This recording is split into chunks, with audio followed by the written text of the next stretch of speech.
नमस्कार, बहुत बहुत स्वागत है आज इस चैनल में। चलो देश को सुधारे। केदारनाथ बब्बर जी हमारे साथ मौजूद है।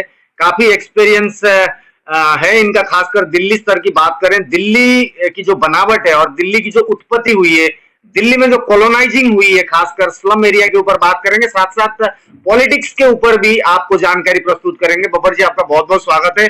सभी दर्शकों को ये पता चले कि जो स्लम एरिया है दिल्ली में, आप वर्षों से यहाँ पर बिजनेसमैन है, आप देखते हैं, आपने सर्वे भी किया है, जानकारी खूब रखते हैं। आपको क्या लगता है कॉलोनाइजिंग किस तरीके से हुई है, केवल सेंट्रल दिल्ली को छोड़ के, यानी कि नरेला, बबाना, जैतपुर, मीठापुर, मंगलपुरी, कल्याणपुरी, संगम विहार इत्यादि इत्यादि, आप कभी गए हैं? अगर आप गए होंगे तो जरूर जानकारी आप रखते होंगे किस तरीके से इन कॉलोनियों को बसाया गया है। सर, बहुत कंजेस्टेड है, बहुत दिक्कत होती है, कोई फैसिलिटीज नहीं है, सफाई, पानी इत्यादि इत्यादि किसी भी प्रकार से। मेरे को 30 साल हो गया, मैंने नहीं देखा। सर अभी 80 ईयर्स के हो रहे हैं। सर आप थोड़ा सा बताएं दर्शकों को। मैं जहाँ तक जानता हूँ, मेरा नाम केदारनाथ बब्बर है और मैं जहाँ से तक जानता हूँ, दिल्ली में कांग्रेस के राज में कोई काम नहीं हुआ और इसका रिजल्ट ये हुआ है कि सारे पैसे बनाने के चक्कर में पड़ के कॉलोनाइजिंग करी ही नहीं गई। सारी दिल्ली के सराउंडिंग जो है बिल्कुल अनऑथराइज कॉलोनी है और मुझे बड़ा फीलिंग हुआ कि जब मिस्टर मोदी जी आएंगे तो ये देश, दिल्ली सारी भी डेवलप हो जाएगी। लेकिन अनफॉर्चुनेटली मोदी जी ने भी कोई डेवलपमेंट नहीं करी, क्योंकि एक यहाँ पर रिफ्ट चल गया है, बीजेपी वर्सेस आप। अब आप अगर मोदी जी काम करेंगे तो आपको फायदा होगा, इसलिए वो करना नहीं चाहते और आप वालों को तो काम करना आता ही नहीं। वो तो सिर्फ नकम्मे आदमी आगे, उनका बेस रहा नहीं सर, वो तुक्के में जीते और कहीं ना कहीं एक लहर आई थी जो केजरीवाल और सत्ता परिवर्तन की बात करें तो जाहिर सी बात है, सर जैसे कह रहे हैं कि अभिज्ञता और एक्सपीरियंस बेस्ड जो एमएलए हैं जिनको मंत्री बनाया गया है, पीछे बैकग्राउंड था नहीं, तो जाहिर सी बात है 10 साल उनको होने जा रहा है टर्म, अगर बढ़िया से सर काम नहीं कर पाए। बिल्कुल सही कह रहे हैं, उन्होंने कुछ भी नहीं करा। और अब मुझे एक बड़ा अफसोस है बीजेपी के साथ, क्योंकि दिल्ली की जनता क्यों सफर करे। बिल्कुल है, अगर मोदी जी काम कर रहे हैं, अपने लिए पार्लियामेंट हाउस भी बना लिया, अपने लिए सारा ड्यूटन जोन के पुराने जितने मकान हैं गवर्नमेंट के अफसरों के, उनको तोड़ के सारे नए बन रहे हैं। और जो पुराने दिल्ली के लोग हैं, जो दिल्ली की स्लम एरिया है, वो उन्होंने क्या डिस्क्रिमिनेशन करी है, क्या जुल्म करा है, उनको आप नक्शा बना के नहीं देते कि आप सारी कॉलोनियां रेगुलराइज करके वो अपना टावर कॉलोनियां जैसे अपना एनसीआर में बन रही हैं वैसी बनाए। क्यों ना बनाए? क्यों दिल्ली जो है बदतर सिटी, गंदी से गंदी हो और नोएडा और गुड़गावा अच्छी हो? कोई शर्म आती है बात करते हुए। इस बीच में सर एक जोड़ना चाहूंगा, बात आपकी जानकारी में भी होगी। एक मास्टर प्लान दोस्तों आया था, आपको ध्यान होगा 2006 में कांग्रेस सरकार में एक मास्टर प्लान क्रिएट किया गया था, ड्राफ्ट मास्टर प्लान। अगर वो कार्यान्वित होता तो शायद दिल्ली की रूपरेखा और दिल्ली की जो एक हुलिया है शायद बदलता हुआ आपको दिखता। मगर लगातार कई वर्षों से 2021 में वो पारित होना था, उस पर काम होना था, वो स्टे लगा दिया गया। अब वो मास्टर प्लान को 2041 में संपन्न करने की सरकार की एक निष्पत्ति आई है। तो इस तरीके से अगर आप डेट आगे आगे आगे आगे 10-10, 20-20 साल आगे बढ़ाएंगे तो बेड़ा गर्क तो होना ही है, क्योंकि दिल्ली है, यहाँ पर जनता जो है लगातार आती हुई आ रही है, हर राज्यों से आ रहे हैं, जनसंख्या बढ़ रही है और सुविधा के नाम पर, डेवलपमेंट के नाम पर, री इनोवेशन के नाम पर यहाँ पे कुछ भी नहीं हो रहा है। तो इस तरीके से सरकार चाहे कोई भी हो, चाहे बीजेपी हो, आम पार्टी हो, कांग्रेस हो, आप लोगों को देखना पड़ेगा। भारत की राजधानी है, किस प्रकार से सर आने वाले भविष्य में आपको क्या लगता है डेंसिटी, पॉपुलेशन की डेंसिटी को मद्देनजर अगर बात करें? मेरे हिसाब से ये बहुत गलत हो रहा है मोदी जी। मैं 80 साल का हो गया हूँ, 70 साल हो गए लिख लिख के आपके पीछे पड़ के। पहले कांग्रेस के पीछे पड़ता था, अब कांग्रेस वाले तो मर गए, अब आप लोग हैं, आप लोग को इंटरेस्ट नहीं दे रहे, क्योंकि आपको पता है कि आप हमारा कंप्यूटर, अरे कंप्यूटर को गोली मारो, देश का तो सुधार करो, हमें आपसे क्या लेना है। आम जनता का प्रॉब्लम ये है कि वो अच्छी तरह रहे। दिल्ली में हाईएस्ट पोल्यूशन है, मैं इतना बीमार रहता हूँ सारा पोल्यूशन के कारण। लेकिन मैं दिल्ली से कैसे छोड़ के चला जाऊं? अब इतनी मुसीबत पड़ी हुई है, कोई काम करने वाला नहीं, कोई सड़कें नहीं साफ करने वाला, कोई नाले नहीं बनाने वाला, कोई रोड नहीं बनाने वाला, तो ना कोई सड़क चौड़ी हुई है, क्या है ये? तो इंसानियत थोड़ी है। बिल्कुल सर सही कह रहे हैं। जो ये जानवर आदमी और है, मैं तो समझता सारे पॉलिटिशियन अभी जानवर ही हैं। अगर अच्छे होते तो दिल्ली में कोई काम करते। काम करने के लिए कोई अभी तक नहीं आया जी, अब कब आएगा?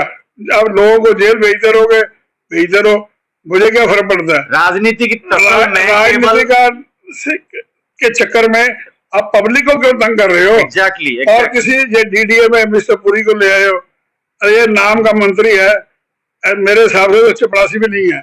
अगर मंत्री होता तो काम करता।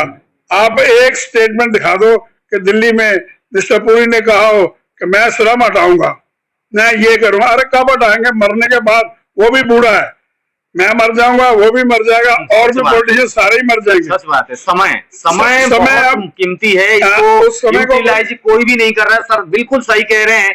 चाहे कोई भी नेता का नाम ले रहे हैं, मगर उनके तरफ से पुरी जी की भी बात करें, एकदम बहुत बढ़िया से कोई एस्टिमेटेड प्लान कि भाई ये है 5 साल की प्लान, इसके अंदर मैं इसको करूंगा। शहरी विकास मंत्री हैं वो, मगर सही बात है वो कुछ नहीं कहा है कि मंत्री है। मैंने तो मंत्री वाला को काम ही नहीं दिखा।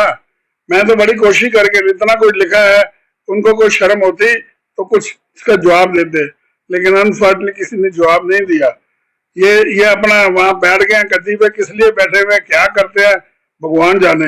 लेकिन मुझे मोदी से प्रार्थना है, आप दोबारा 2024 में आ रहे हो, और जब आ रहे हो तो इसके लिए भी कुछ सोचो कि दिल्ली को अगले 3 साल में या 2 साल में या 4 साल में रीडेवलपमेंट करना है। बिल्कुल। और रीडेवलपमेंट करने के लिए रीडेवलपमेंट मिनिस्टर चाहिए। आप जैसे रीडेवलपमेंट अपनी कर रहे हो रिटर्न जोन की, क्यों भाई आप हमारे को क्यों चपरासी समझते हो? हम कौन लोग हैं? हम रहते हैं। आप टैक्स पेयर हैं सर, आप टैक्स पेयर हैं। जितने भी टैक्स पेयर हैं, आम जनता है जो कि भारत के नागरिक हैं, जो संवैधानिक अधिकार प्राप्त किए हुए हैं, उनको सबको पेयजल स्वच्छ और अच्छी व्यवस्थाएं, नाली, सड़क, बिजली, पानी, जो मूलभूत सुविधा के अंतर्गत आती हैं संविधान के तहत, जो भी आम नागरिक हैं। और वहीं दूसरी ओर बात करें, जो नेता चुन करके पार्लियामेंट में चाहे सदन में पहुंचते हैं, चाहे राज्यसभा हो चाहे लोकसभा हो, उनको गैर जिम्मेदाराना तरीके से नहीं अपितु जिम्मेदार तरीके से प्लान करके आपको सुविधा मुहैया करना पड़ेगा। इन लोगों की, टैक्स पेयर की, हमारी, इनकी, XYZ सबकी एक नैतिक जिम्मेदारी समझ करके आपको देना ही पड़ेगा। मैं कम से कम आपको 1 करोड़ रुपया हर साल देता हूँ, और मेरा अपने लिए 30 लाख रुपया नहीं खा सकता। कितनी बदतमीजी है ये। 1 करोड़ रुपए टैक्स भरते हैं और मैं धक्के खा रहा हूँ। अपना फैक्ट्री ऑफिस में आता हूँ, सड़क के आगे भी नाली का पानी पड़ा है, पीछे भी नाली का पानी पड़ा है। क्या ये देश है कि चपरासियों का मुल्क है? आप मोदी जी जरा सोचो, आपको इलेक्शन की बहुत जरूरत है, आपको विनिंग की बहुत जरूरत है, आपको अपना बीजेपी को खड़ा करने की बहुत जरूरत है, लेकिन बीजेपी वालों को भी कुछ काम करना पड़ेगा। खाली सड़कों से और इंफ्रास्ट्रक्चर से नहीं हम जी सकेंगे। इंफ्रास्ट्रक्चर के साथ दिल्ली का सेंटर जो है वो भी इंटरनेशनल स्टैंडर्ड का होगा, तब काम होगा। अभी आपने मंडपन जो बना दिया भवन, वो भी इसी स्लम के अंदर है।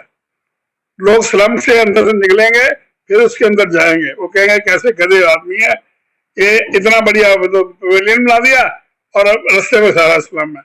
आप कैसे छुपाओगे? ये छुप नहीं सकता। ये आपने रमेश बिदूरी को लगा दिया, बड़ा बड़ा अफसर बना दिया। क्या कर रहा है? उसको पूछो, भैया तूने स्लम हटा दिया है? और इधर DLF ने ओखले में फ्लैट बनाए हैं, वो बेचारे धक्के खा रहे हैं, उनको फ्लैट बिक नहीं रहे। रीसेल में 20% सस्ते मिल रहे हैं जिन्होंने पैसे लगाए, क्योंकि चारों तरफ झुग्गियां हैं।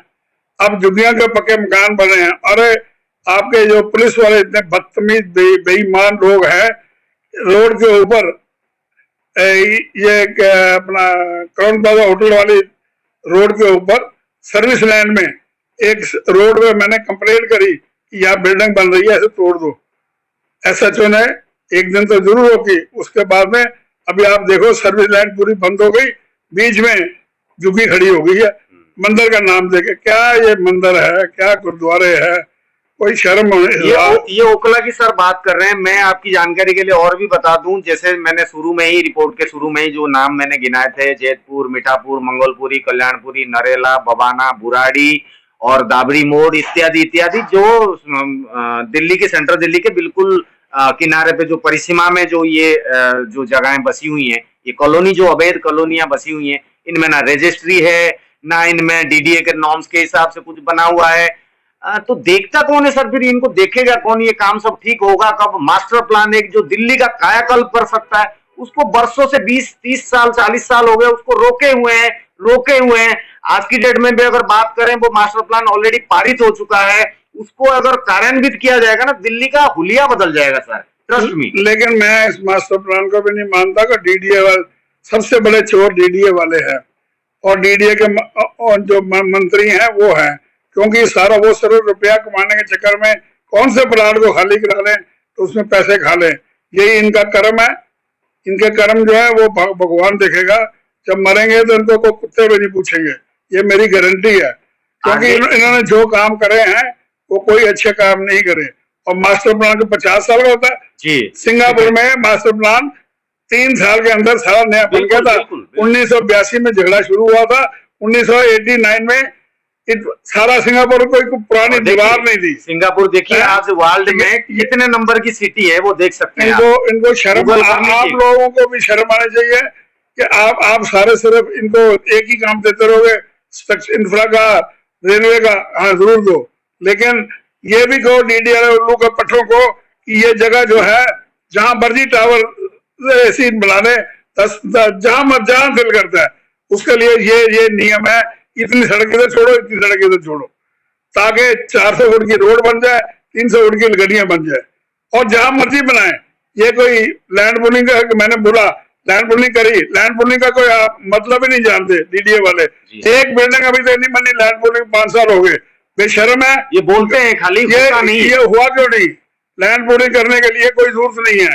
आप ये बोलो सैनिक फार्म में मैं कल 15 बिल्डिंग खड़ी कराता हूँ टावर वाली, और वहां इस सुपर ए ग्रेड अपना गुड़गावा की तरह एक कॉलोनी बन जाती है। आप बोलो तो सही, ये चोरों की तरह ये कर लो वो कर लो, बंद हो गई, खुल गई, बदनीयत कुत्ते आदमी हर कितु आगे ने। ये मैं तो अभी मरने वाला हूँ तो मैं तो गालियां निकालूंगा, क्योंकि मैंने अपनी उम्र में नहीं देखी एक अच्छी शहर, तो मैं क्या दिखाऊंगा आपको? बोलूंगा हाँ जी बड़े अच्छे लोग हो, लोग नहीं हो सब, exactly. आप कोई लोग नहीं, सब गुंडे हो। अगर गुंडे ना होते तो आज ये काम ना होता। देश के दिल्ली में जो चपड़ासी रहते, हम चपड़ासी बन गए और पॉलिटिशियन सेठ बन गए, ये कौन सा ला है? करोड़ों रुपया जो टैक्स सारी उम्र काम करा, सारी उम्र काम करके मर गए हैं, और मैं एक अच्छी तरह साफ जगह पे अच्छी हवा भी नहीं ले सकता। नहीं, सबसे बड़ी बात है जब ऑफिस से घर तक आते हैं, घर से ऑफिस तक जाते हैं, उसमें कितना टाइम लगता है वो थोड़ा सा बताते हैं। 2-4 किलोमीटर, 1.5 घंटा 8 किलोमीटर जाता हूँ। 1 करोड़ रुपए, 1.5 किलोमीटर जाना, 1.5 घंटा जाना, 1.5 घंटा आना। और सुनिए, मेरा कोई बहनों को बिल देने वाला नहीं है अपना मेडिकल का, हाँ जी, मैं धक्के खा के अपनी जेब में पैसे नहीं दे, सोचता हूँ कल चल जाएगा डॉक्टर पे। क्या इंसानियत है ये? और सुनिए, आप लोगों ने जो सिस्टम शुरू कर दिया है, ये इलेक्शन कमीशन ने सबसे गंदा काम करा है रेडियो बांटने का। कोई कहता सेंटर 500 में दूंगा, कोई 400 में दूंगा, कोई ये करूंगा, कोई मैं इतने पैसे दूंगा। ये कोई इंसानियत है? ये वोटिंग जो है फेयर वोटिंग नहीं है। ये लोगों को आंख का धोखा दे रहे हो, धोखा मत दो। आप ये सिंपल बात करो। हाँ, मैं पूछता हूँ, मैं अभी सवाई माधोपुर गया, जो राजस्थान, वो गहलोत साहब इतना बोलते हैं मैंने ये करा, मैंने, उसने 0 काम करा है। जंगल, गांव के जंगल में हम वहां बैठे थे, कोई सड़क नहीं, कोई गली नहीं बनी हुई, और कोई गधा भी नहीं है वहां काम करने वाला, और टूरिस्ट इतना लाइन लगी हुई है, 350 होटल है वहां पर हैं, और टूरिस्ट कहते हैं हमने जाना है वो सफारी लेके शेर देखने, तो कहते हैं हमारे पास तो 2-3 गाड़ियां हैं। क्या इंसान हो?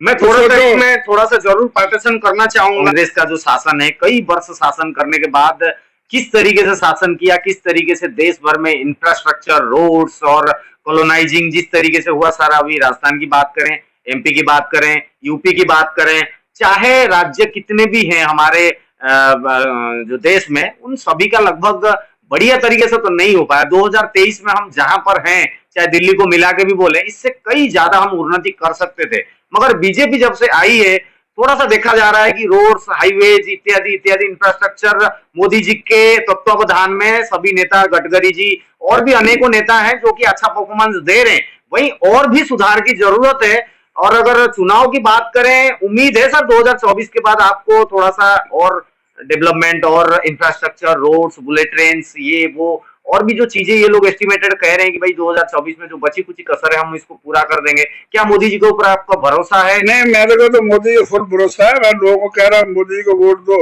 लेकिन मुझे मोदी से ये भी चाहिए कि ये अपना दिल्ली को डीडीआर के डिपार्टमेंट को बंद करके रीडेवलपमेंट मिनिस्ट्री बनाए और उसको बोले सिर्फ सिंपल एक लेटर दे दे to all colonies, you can develop your colony in towers, और 400 फुट की रोड होनी चाहिए, 300 फुट की लेन होनी चाहिए। और जैसे अपना मॉल है हमारी सिलेक्ट मॉल, इस तरह का सारा मोहल्ला बना दो, जिसमें रहना है वो ऊपर रहेगा, उसकी जगह मिल जाएगी। जितने फुट जगह बनी हुई है जिसमें वो रह रहा है उतने फुट जगह उसको फ्री दे दो, बाकी की जगह में ग्रीनरी कर दो। तरीके तो बहुत और इस तरह से ना तो किसी का पैसा लगेगा और हिंदुस्तान एक अच्छा बन जाएगा। ऐसे लगता है जैसे किसी जुगिस्तान एरिया में हम रह रहे हैं और कोई जुगिस्तान को पूछने वाला कोई है नहीं, और गाड़ियां रुल रही हैं, कोई लगाता है साइकिल चलाता है, कोई अपना ये ई रिक्शा चलाता है, कोई बस चलाता है, सारी आधी खाली जाती हैं, आधे टक्कर पे टक्कर मारते हैं। क्या है बहुत ये? ऐसा इंसानियत नहीं लगती। मोदी जी आप सुनो, आपको काम थोड़ा सा और कर दो, आपका नेक्स्ट टेन्योर में, क्योंकि आप भी बूढ़े हो गए मेरी तरह, तो एक टेन्योर जो काम है ये सारा मैंने सोचा था।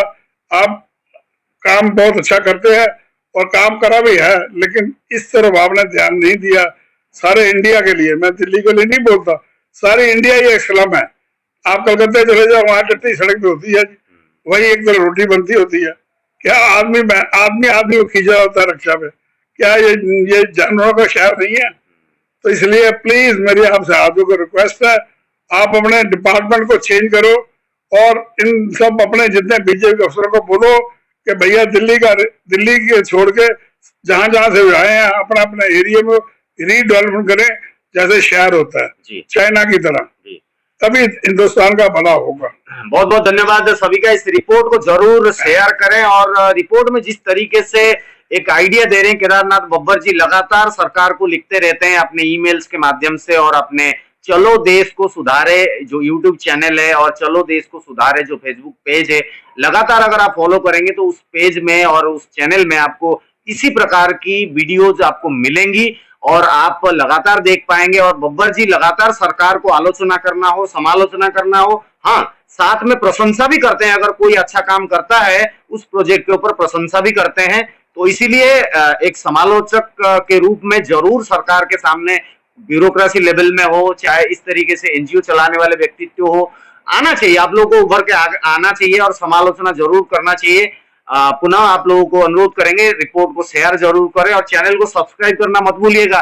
इसी प्रकार से रिपोर्ट आपको मिलती रहेगी। फिलहाल के लिए सर जाते जाते अपने दर्शकों को कुछ बोल सकते हैं। मैं ये कहना चाहता हूँ, जो हमारे एंकर हैं एबीपी न्यूज और जितने न्यूज वाले हैं, इनको भी कोई थोड़ी शर्म आनी चाहिए। ये 2 घंटे रोज, वो तो अलग ही मुद्दा सर, 2 घंटे रोज इसके ऊपर सारे हिंदुस्तान की डेवलपमेंट ना बनाया जाए, बस इसको सिंपल रखा जाए कि डेवलपमेंट चाहिए तो वो चाहिए, वो डेवलपमेंट के ऊपर बात करें, ना कि ऊट-पटांग बातें इधर वेस्ट कर जाते हैं। कहते कुछ है करते कुछ है। ये नीड टीआरपी ना सर, वो टीआरपी के लिए हमें टीआरपी जरूरत नहीं है। They must do something, some work for the nation. Exactly, nation is first. अच्छा, एक सबसे बड़ी बात और है, ये एक रोज हिंदू मुसलमान की लड़ाई होती जा रही है, ये बकवास बंद कराओ। और जो भी हिंदुस्तान में रहता है उसको, जैसे अमेरिका में बोलते हैं, किससे पूछो आप कौन हो, आई एम अमेरिकन। तो एग्जैक्टली हिंदुस्तान के जितने लोग हैं, पासपोर्ट से जी टॉल ना, पासपोर्ट से जी टॉल, जब आप एयरपोर्ट में जाते हैं तो आपके पासपोर्ट में लिखा जाता है नेशनलिटी, एक हाइपन रहता है, उसके बाद लिखा जाता है इंडियन ओनली। आप सिख, हिंदू, मतलब कोई भी जात के हो आप, उसका कोई मायना नहीं रहता। और तो ये बिल्कुल भी किसी भी तरीके से कोई भी सामाजिक पटल पर इसको ज्यादा तवज्जो ना दे के हिंदू मुस्लिम दंगा फसाद छोड़ करके only try to develop our country and country, यही मैं कहना। जातिवादी को छोड़ो, बिल्कुल जो भी आदमी जातिवादी आदमी बोले उसको कुछ मत दो, सिर्फ एक ही बोलो, उसको लिखना पड़ेगा I am Indian. Indian mean Indian, I am भारतीय। और ये जातिवादी करने वाले जो पॉलिटिशियन है, इनका अंत हो जाएगा, मैं ये गारंटी करता हूँ। बिल्कुल बिल्कुल। जय हिंद। जय हिंद।